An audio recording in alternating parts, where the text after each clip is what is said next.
Good evening. This is Kelvin Cochran. In 2015, he was a well-respected veteran firefighter for 34 years. He was chief of the Atlanta Fire Department, and he was fired because of a purportedly controversial book that he wrote 2 years prior to assuming his position as chief. The book's title, Who Told You That You Were Naked? Now, the title seems controversial, to be sure, but what were the contents that stirred up such a controversy that Chief Cochran had to be relieved of his duties and sent packing? Did the book contain gratuitous photographs, illicit shots of half-naked firemen and women, perhaps? Did he construct an elaborate plan to again burn Atlanta to the ground a la Sherman from back in the Civil War? Nope. Anyone recognize the phrase, the source of the title of the book, Who Told You That You Were Naked? Let's see if this jogs your memory. Genesis 3:8-11. Adam and Eve heard God walking in the garden, and they hid themselves. But God called to the man and asked him, "Where are you?" Adam answered, "I heard you, and I was afraid because I was naked, and I hid myself." God replied, "Who told you that you were naked?"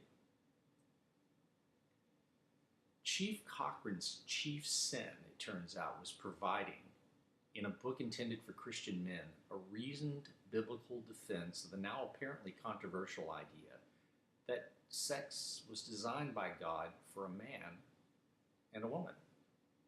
As Christians, the faith upon which this country was founded, we cannot help but wonder at what could cause the leaders of the good people of Atlanta to let a man go for expressing his honestly held, biblically founded beliefs. Said in another way, we'd like to know, what makes these people tick? I'm here to tell you tonight that the answer starts with this.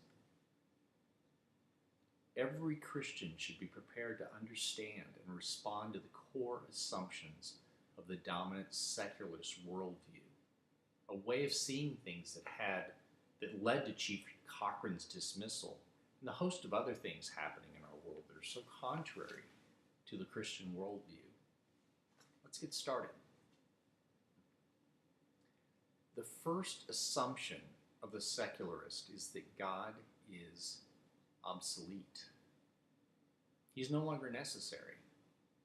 Sure, the idea of spirits or supernatural beings must have provided comfort to our ancestors, primitive as they were. But the light is now on, and we found, science has proved, in fact, that there is no God.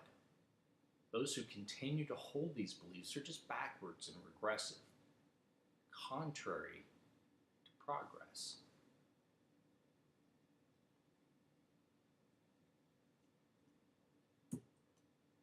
So assumption 2, because there is no God, there is no one upstairs who will smite us when we fail to do what he compels us to do, who will reward us with a harp and a cloud when we in fact comply with his unfair restrictions. We are now free to determine right and wrong for ourselves. Sex is a pleasure to be enjoyed, not an object of guilt. Gender is a decision to be made based not on whatever body parts we may happen to have been born with, but based only on that which we feel in the deepest part of our souls is right for us. Do what feels good. What's right for you may not be right for me. And finally, progress means moving towards a state of perfection. Utopia is the goal. To be progressive is to embrace that which we, especially those of us in institutions of power such as mainstream media and academia, corporately have decided what's best. All lifestyles, all points of view are embraced as unique expressions worthy of embrace. All viewpoints are welcomed as free utterances of a society open to anyone and all, save you who are Christians. The true believer is the real danger, or so we're told. So where do we as Christians go? Here's a question for you, something to ponder. Do we Christians share anything in common with this idea that utopia is the goal, that we're moving towards a goal or an end? Something to think about, for sure. Friends, the fact is we're in the throes of a cultural war that goes to the very root of who we are. What we believe is our purpose in this universe. A recent study out of Harvard is debunking the view that we see on the news and read on the internet that Christianity is in decline. Good news, it's not true. The study shows that this is decidedly not the case. Actually, both secularism and Orthodox, lowercase o, Orthodox Christian belief are on the rise.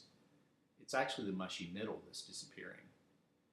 This rapid polarization is going to take a lot of prayer, patience, and the guidance of the Holy Spirit to continue to interact with our lost brothers and sisters who are so rapidly moving in a direction that is opposite to truth. So to summarize, we've talked tonight about the core assumptions of secularism. God is obsolete. Man is the measure of all things. And that ultimately the goals to which they are striving as secularists is a man-made utopia.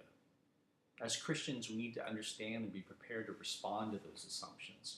And it's my sincere hope that we all leave here with a better understanding of what makes the other side tick, how they think, so that we can better respond in love, representing Christ in our encounters with those who think so very differently than we do. If you haven't done so, engage with those who may not share our Christian beliefs. Open dialogue, always with respect, but also with the firm assurance that the truths of Christ are true yesterday, today, and tomorrow. The time is now. Thank you, and may God bless you all.